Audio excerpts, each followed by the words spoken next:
Hey, everybody. Welcome to In the Know with Nina. I'm your host, Dr. Nina Crowley. I'm the Director of Clinical Thought Leadership and Partnerships at SIGA, where we partner with healthcare providers to offer body composition solutions. I'm so excited today to be joined by Monique Class. She is a functional medicine practitioner. She's got 35 years in the business. She's senior faculty at the Institute for Functional Medicine, the Director of Coaching Development for the Functional Medicine Coaching Academy, and a clinical instructor at Yale School of Nursing. And Monique has been an early body comp adopter. And so I'm really excited to have you on to talk through that today. Oh, that's great. I'm delighted to be here, Nina. This is one of my favorite topics. Thanks so much. So yeah, I wanted to dig in a little bit to that because you've been Sure. doing body comp probably longer than I've been thinking about it at all. So I'd love to hear, a little bit about maybe how it's changed over the years, how you were using it early on. What are some of the metrics that you used to focus on? And I think a lot of our practitioners had experience maybe early days and weren't as excited about it, but it's come such a long way in that time too. So I feel like that's a good point that our clinicians would really like to hear. Oh, well, I started in the early days, and probably when I started using body comp, maybe about 8 to 10 years into my career. So about 25 years ago, the old body comps where people had to lie down and you connected them to electrodes. And, you do the waist circumference and you can measure muscle mass and fluid shifts. But so many things threw it off. Like if they, depending on when they ate last night, if they had a cup of coffee in the morning, if they were on their period. So the data it was tough to get consistent data because all the variables had to be just so. But it was helpful to look at patterns because I was working a lot with women that had different levels of metabolic dysfunction and insulin resistance. So I was marrying the data to the lab to their personal experience because you've had this experience with women, right?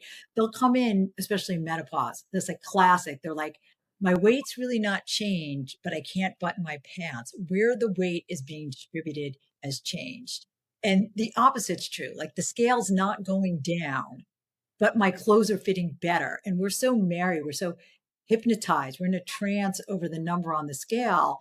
So, working with the body comp and with interventions and making it about body composition and labs and not about the scale, so helpful both psychologically and for me as a practitioner with knowing is what I'm doing actually working on a cellular level? Am I improving their health? Or are they just losing weight, which doesn't mean I'm improving their health at all. So, understanding the difference between sarcopenia, that skinny fat, and people that have a ton of muscle, but maybe the BMI is elevated, but they're super healthy because muscle is medicine, right? Muscle has a ton of mitochondria. The metabolic trajectory is so much better. So I kind of understood that early on. So the basic body comp, although not perfect, gave me something to work with where I could shift the conversation, which was so helpful to people, both physically and psychologically. Well said. Yeah, and we are such in a trance. I've been talking about that a lot lately with just, even women of our age. And so I'm hopeful that the younger generation is not so obsessed with that as we, talk about this in their earlier days. But it's something that takes a lot of work to get people away from. And I know you're committed to the behavioral side of coaching and Yeah. counseling, right, which I so appreciate. But it takes a lot of work to do that. So I'm glad to hear that body comp has been helpful for you in that area as well. And I think we talked a lot lately about some talks that you're giving coming up on menopause and the transition and that long period of time where people are coming and saying, hey, my weight may or may not have changed, but things are moving and different. And how do we look at that? So I'd love to hear a little bit about from your perspective, how is that changing? What are some of the things that we're noticing as women are in that transitional period? Yeah. And so menopause is a metabolic inflection point. And so most women think it's just them. I'm getting older. But it's not the age, it's actually what happens when the hormones shift. So, really understanding that menopause is a castration event. when estrogen falls off the cliff, right? So perimenopause, the ovaries are working part-time remote from home, right? So they're working, but not Oh, I like that. all that hard. Menopause, it just bottoms out. And there's estrogen receptors in every part of the body. And there's estrogen receptors involved with where we distribute fat. Like when you're on board and in your fertility years, for most people, depending on their genetics, we're going to store fat in the subcutaneous area. That's where estrogen puts it. And we're insulin sensitive if we're doing everything right. So if you're doing everything right, you're going to lose, you're going to be able to maintain the body comp you want if, all your ducks are in a row. In menopause, you could be doing many things right. And still when estrogen drops, the wheels come off the bus. We start storing weight in the abdominal area or the visceral fat pretty quickly. And depending on your genetics, people do it more than others. And then a couple of other things happen metabolically speaking. We become less insulin sensitive. So it takes more insulin. Insulin starts going up. Its job is to lock into the receptors of the cell and have these little Pac-Men open the door so glucose can go in. So our glucose and insulin dynamics change. And insulin as a hormone, although we need it for life, if we're making too much of it, we're going to store weight and not burn weight. And insulin and cortisol, stress and sugar, we're going to store in that visceral area. In menopause, that's the preferential place to store weight. And there's consequences to the weight in that area, right? It's what we call hotter fat because it's metabolically active. It emits inflammatory cytokines. And we know this from literature, Nina, and it's everywhere. It's not just me saying this, that inflammation is the pivot point of every single complex chronic disease.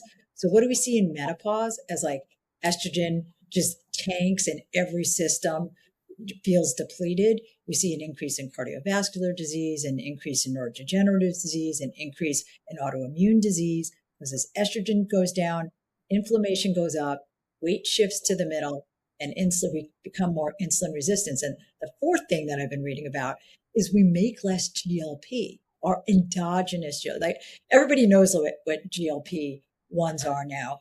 Pretty much, it's hard to find someone that hasn't heard that word at this point in time. But we make our endogenous GLP-1 in the L cells of the gut. And we make hordes of it when we're younger and if we're metabolically healthy, if we haven't done things to trash it, meaning getting enough protein, getting enough fiber, getting enough fermented foods, moving our body, we will make enough. In menopause, even if you're doing those things, as estrogen dips, our endogenous GLP-1 goes down. So our ability to metabolize carbohydrates, even good ones like rice and quinoa and things of that nature, we don't metabolize them as well. So we can't tolerate the same macronutrient distribution or indiscretions naturally in menopause as we could before. So it's a real metabolic inflection point. So understanding that, number one, it's not just you, it's what happens with the hormonal shifts. But the hopeful message is now that we know what the game is, like we've got the playbook, we know how to put strategies in place to compensate, and we can track with the BIA, where are you storing? What's going on with your muscle mass? So it's a wonderful time in history to be able to track and tweak, and then understand what the whole playbook is of what's happening hormonally and how that influences. Well, and I think it's interesting timing too, because around that time we're seeing a lot of shift in muscle mass. And that's, another piece is we're getting older, we see that declining at the same time. So, I've seen some graphs even where, like you said, the weight might not be moving at all, but the two things are sort of crossing. And that is definitely something that people, freak out about or worry about, or just sort of wondering, like you said, is it me? And being able to give them that data to say, this is happening, this is what we know to be happening. And there's also some hope that there's some ways around it. And I think that's another piece of the puzzle these days. We've talked a little bit about the women's health study and the changes for people who are maybe in their 60s.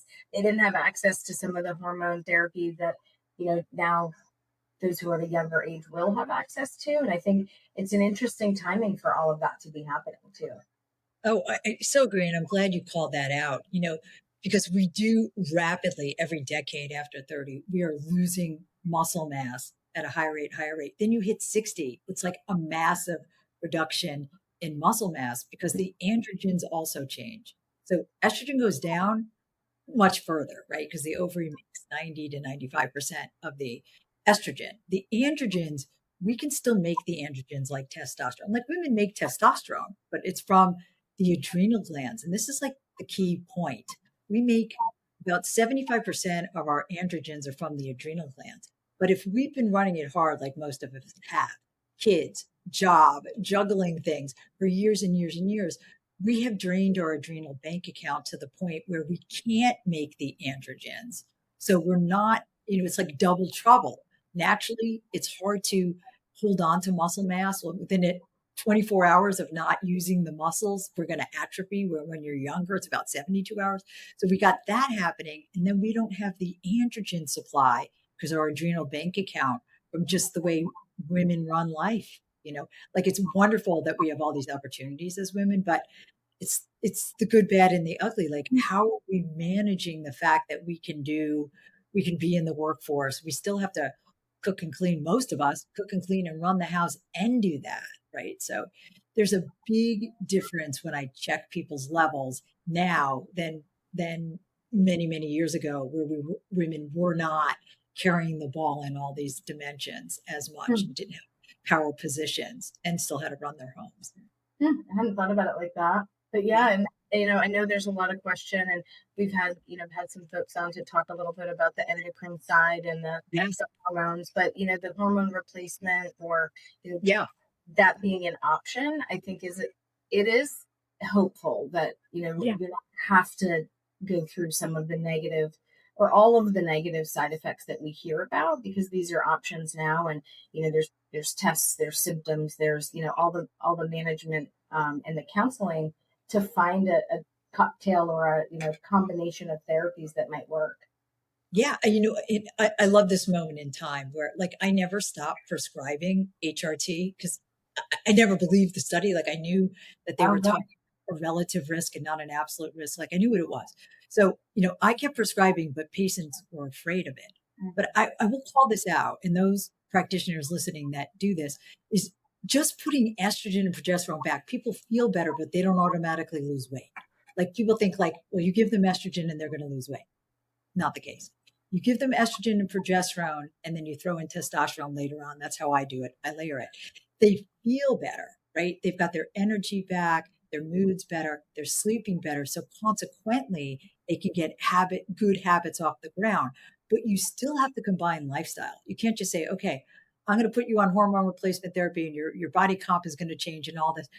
It's a piece of the puzzle and an important piece of, like, what I would call well-being and vital pause of feeling vital during menopause. But you still have to put in the hard work of all the lifestyle factors and figuring out what it is for you, right? There is no one thing for everybody. I think we're understanding that more than ever with this whole person medicine or personalized approach or precision medicine, whatever word you want to use, that everybody needs a different hormetic hack to get the system moving in the right direction. Some people, it's their food. Some people, their food is perfect, but they're not sleeping. If you're not sleeping, you're gaining weight.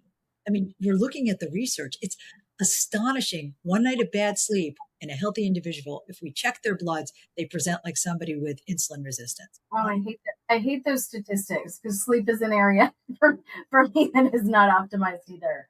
Yeah, I mean, it's so you have to focus on the right leverage point for the individual. Like, you got to optimize the sleep first. And that's where, like, progesterone is just a rock star for most women. You put progesterone in, you figure out their dose, you get them sleeping again. And then once they're sleeping again and their energy and their vitality comes back, they can light the world on fire and begin to make the changes. If they're not sleeping, how are they going to exercise? They're not sleeping. You tell them to go to the gym, got to move your body, lift weights. It's not going to happen. They don't have the excess reserve to do. It's not a wise thing to do when they're tanked like that. So it's kind of understanding, like, what is it for this person, you know? And I think the more, I love the way you're talking about that too, the personalizing, individualized approach, because when we only have a medicine or two, we've even seen this in the GLP-1 space where, everybody's talking about what happens with this one or two medications. Then there starts to be an expectation of, oh, you get on this one and this happens. But the more options and varieties and dosages and types, I think the more we're going to be able to say, there's so many different pathways. You're an individual, like your friend being on this and you being on this are not the same. And I think that can help, people's expectations of what's going to happen too. 100%, especially in this GLP-1. I went kicking and screaming several years ago into this. I did not. I was doubling down on, I'm never going to prescribe it. Like this should, until I started working with it in tiny doses for appropriate people and surrounding it with lifestyle changes. I mean, this is where it should win the Nobel Prize, not because everybody should be on it, but because it gives the bridge people need. It helps them get momentum and traction in small doses.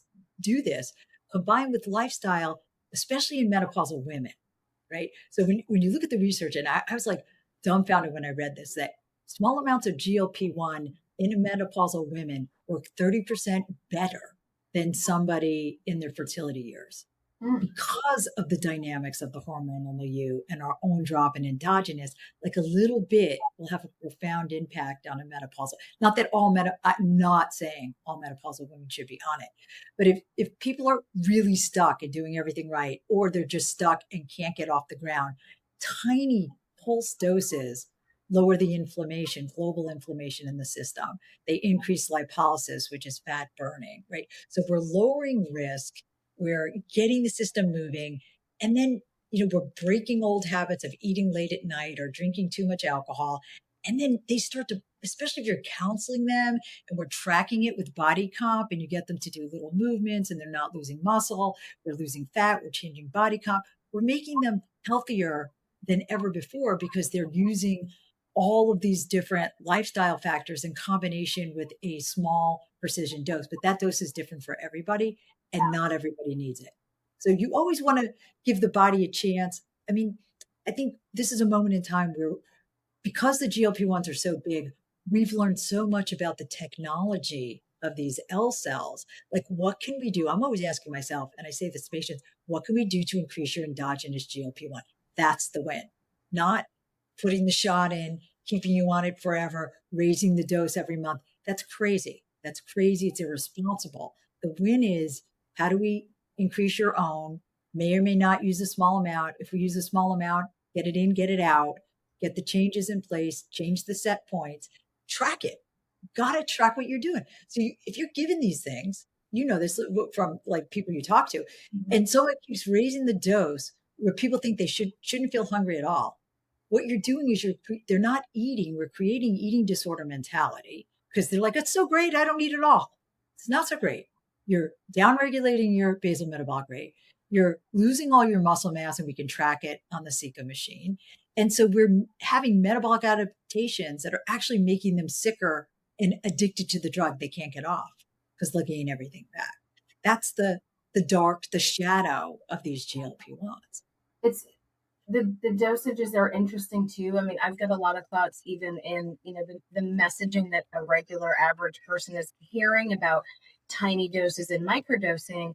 I think where I worry about that term and that approach is that I've seen so many people who do need a higher dose to have an effect. So to me, I love that. And then you're like, oh, but that's not my experience. Everyone around me is having the fat melt off of them or the pounds melt off of them. What if that's not my experience? And so that the more we can say, like, this is the range. If you be the person who responds at a tiny dose, that's ideal. But if not, there's more power in the next dose potentially for you. And then, the experimenting with coming off, trying a smaller amount, I think that's where we'll see more and more data coming out the longer that people are on this too. I love that you called that out because that's my first conversation with people. Okay, we're going to put you on this. We're going to track you. If this is what we're doing, we're going to do all of these things. And I start that way. We're going to start on a tiny dose, but I don't know what your dose is because depending on where people were on the metabolic curve to begin with, if the can was kicked further down the line where they've got super high insulins or hemoglobin A1C, going to need a higher dose, probably, not definitively. But that higher dose doesn't need to be 15 milligrams unless they're a diabetic. That higher dose can be like 5 milligrams instead of the 1.5 milligrams that I can get away with a lot of people. So it depends on genetics. It depends on how they metabolize the drugs. You're so right. And not making them feel shameful. I had one lady that was afraid to go up to 5 milligrams because she was like, that's not a microdose. It's like, that is still way lower than the 15 milligrams they're throwing everybody else on, right? So it's so true. It's taking away the shame and just the N of one. And this is where the seek of body comp, like, what's the data? Are we losing visceral fat? Are we maintaining muscle mass? What's the dose that you have no side effects, that we're losing about a pound to a pound and a half of fat a week and not tanking your muscle and the fat's coming off in the visceral area? We don't know that until we go back and forth and track and tweak and look at labs, combine it with story and combine it with the body comp machine. That's how we know that where the puck is headed for this person and that what we're doing is actually working, or do we need to make an adjustment with what's happening? So I love that you called that out, because yes, that is a big thing. People now think that they're doing something wrong if they need 5 milligrams, which is still historically low. Yeah. Well, and I think one of the things we've talked about in your practice is what you're using and some of the metrics from our device that you like. So I know visceral fat's one of them, skeletal Love it. mass another. I'd love to hear, even in your female patients of this age, like how fast or how long does it take to see some clinical movement in some of those parameters? Yeah. uh, 3 months, I'm seeing statistically significant changes in visceral fat at the 12-week mark. Not that there's not changes before then, but I'm trying not to overplay it and measure them all the time and get them crazy. So I like to do things like I like to do labs every 12 weeks. If I'm tracking an abnormal lab value, I like to see the trajectory. I like to do the body comp every 12 weeks, and I'm seeing statistical changes in visceral fat. Now, I'm talking to them in between, or one of the coaches in the office is talking to them in between. So I have a sense of what's going on with them. It's not like I let them leave them to their own devices for 12 weeks, but that's where we're tracking and then saying, okay, we got to change the protein here, or we got to think about adding more contraction of muscle here, or we're right on point for what you told me you wanted. And for when you look at these graphs, which are gorgeous, where we're plotting you on the XY axis of, muscle to fat ratio, which, Sika makes it easy with this red, yellow, green because I'm a visual learner, for me to look at the graphs and say, okay, green, we're good, we're optimal. Yellow, like Mayday, let's start to have a conversation because we're heading in the wrong direction. And, with the red, like you've got to sometimes do more labs and more tweaking based on, where you are. It's provocative, it stimulates conversation, and it's easy to see it and digest it, both for me as a practitioner, but for the clients to look at their own data. They're looking at gauges that light up for them in this really cool, easy way to assess. I love visceral fat marker. That's really important to me. And I've seen, some really high levels come down, with some when people send me their reports. And I think that's it's one of those markers where you can really say this is not just weight, or even Yeah. sometimes, body fat percentage can almost be a proxy for weight loss, right? But it's location, it's where it is, and it really connects to all of that other cardiometabolic risk, and especially as we're talking about, kind of the intersection of menopause and cardiometabolic risk, or cardiovascular risk. What's changing, and how we can see that number coming down being related to less future risk or less future disease. I mean, 100%. I mean, it's a super important metric, right? So, like they say in real estate, location, location, location. The location of storing weight in that particular area just has a profound impact. It's its own endocrine organ, right? So it's constantly emitting inflammatory cytokines. This isn't me. This is research, it's data, we know it to be true. So depending on someone's genetic weak link, that inflammation can light up in the arteries of the cardiovascular system and increase, atherosclerosis and coronary artery disease and plaque in the arteries. It can go to the brain. It's like brain on fire, where it's turning on neurodegenerative disease. It can go to the joints and turn on autoimmune. So, depending on your genetic weak link, is where you're going to feel that level of constant inflammation. But it's the pivot point for every single complex chronic disease. So, to be able to have a marker that I could say, hey, I'm not just doing and there's nothing wrong with vanity. I'm vain. We're all vain. So there's nothing wrong with losing weight to look better. But for me, that visceral marker is gold, because that's the game. The game is to lose the weight in that area. And you are reversing complex chronic disease when you do that. And, it's such a powerful, and, I focus on that. I explain that to people. I explain to them what it does and why it's so important.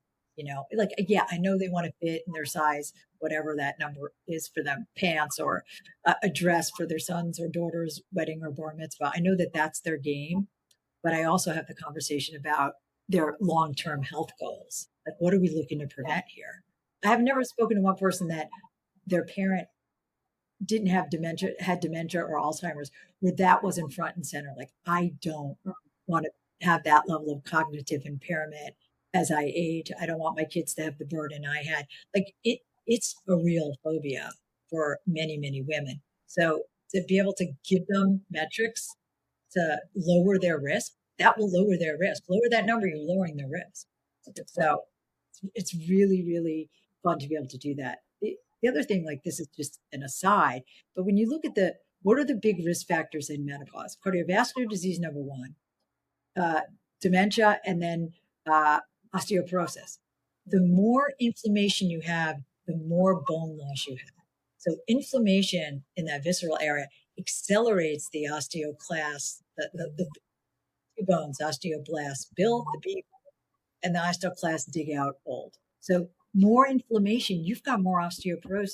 So when you tether the conversation to what they're worried about, you're worried about osteoporosis. When we lower this, we're the your bone building ability and this dance between osteoblasts and osteoclasts. We stop the digging, right? If they're worried about dementia, you put it through the lens of neurodegenerative disease because you're lowering that risk. I mean, it's like I said, it's science. There's tons of papers on all of this stuff. If it's cardiovascular, like my mom died of an MI at 53, I heard the other day, lower the visceral fat, you're changing that trajectory, even with those genetics of an ApoB. So it's fun to be able to personalize, and it's fun to have a tool like the Sika BIA that widens the lens of the conversation and allows you to show how the systems connect to their concerns, not my concerns, like their concerns. I think that's what's fun for me, putting on my coaching hat. Yeah, I mean, again, that's one of the things I appreciate about your approach so much is you're really taking the patient at the center and figuring out what matters to them. Right. And then, not just the markers and the, potential or future risk or disease, but even how they're feeling. I mean, and that's a huge part, I know, of this, quality of life. And I do think, a lot of times we do minimize the aesthetic piece as a goal. But I think recognizing that is a driver for folks and just calling that what it is and putting that into the mix. If that's not the only, that's usually not the only thing that's driving someone to want to make change. I think, that's a big piece of this too. No, but it's important because it's tethered to self-esteem in menopause. So you're at a time in life where you're already feeling like you're aging out of things, right? Like, oh, my opportunities aren't going to be there. And there's, people don't notice me as much. And maybe my partner doesn't find me as attractive. We're all thinking these things and seeing the changes in the mirror, right? So it's tethered to self-esteem. Like when people can fit into clothes and they feel good in them, when they feel like they're their ideal self, they radiate differently. They can like step into aging a little bit more gracefully. So it's tethered to overall well-being. Even though as a practitioner, like I'm focused on the end game, I do understand that their metrics are different. And so it's kind of, you can do them simultaneously. Yeah. You will get fitted to that dress for the wedding. You'll look like a rock star. And It's the values piece of the evidence-based practice that, sometimes we forget when we're so focused on the data and the literature. yeah, and again, Nina, you know how to do this, but you hear, like, I'm always listening, like, what's their hook? Like, is it to get in that dress for their son's wedding? Because then I put everything around that. So you listen, are they worried about Alzheimer's? Are they looking to get in that dress? And then it's like, hey, we're moving these markers on the machine, and you're going to be able to pin into that dress. Like, that's the win, because then there's buy-in. And, of course, with habit change, even though I know there's like a million different habits we can do to improve and lower visceral fat, it's what's available to that person. You can't throw 20 things at them and a million supplements and think very few people are going to do that. Right. So the next level of conversation is like, what's the first move that's actually available? How can we get this habit off the ground? And habit strategy, it's like you got to establish the habit before you optimize it. So these micro habits in these little ways, people can get things off the ground when they're micro. Like, I'm going to walk 2 minutes every hour around my house. I mean, the data is profound for lowering glucose disposal by 25%. So little habits done consistently have a big impact, and you can measure it on the body comp. So it's looking at this holistic approach and using the body comp, marrying it to the labs and to their desires, and be able to use it as a motivation tool for the client, but also as a way for you as the clinician to know, is what I'm recommending actually working or not? Do we need to shift the conversation for a moment? Am I making them better, worse, or is nothing happening metabolically speaking? So, I mean, I think that's where it's it's easy to do. It's like in your office, it's accessible, it's not expensive. It's just always been a great tool. And I love the fact that you combine it with the tape measurement. So you're really getting more accurate data. You're not just using waist circumference alone, which was good in the day, but not enough. You're like combining it and then getting this visceral fat number. I was like over the moon when I first talked to your team. And I'm like, you've got a visceral fat. And it's not, I'm like salivating. and I think that's a lot of times people are like leaders, it's a tough number that we don't really have our head around, but I kind of Right. like that because it does shift us a little bit away from pounds of anything. We're sort of tallying up and trying to make, the math work out. So I just love that. And I mean, you're really been a great source of information and education for me and learning how to do this in practice and in an excited way. So I'm sure that radiates to your patients and they're excited about it too. Yeah, and they're excited to use the machine. Like they'll message me, "Hey, can I come in?" And I feel like their field changes. I want to see it. You They want to love come it. too frequently. Oh yeah, come on in. We'll throw you on the machine. Well, thank you so much for this conversation and for all the other, future and conversations that we've had before. I think this has been fantastic. And I know that our clinicians listening will be excited about, hearing what you do and doing the same in their practice. Oh, thank you, Nina. It's always a joy. It's always fun energy back and forth with you. Yeah. All right. Well, we'll see you soon. Thank you. See you soon.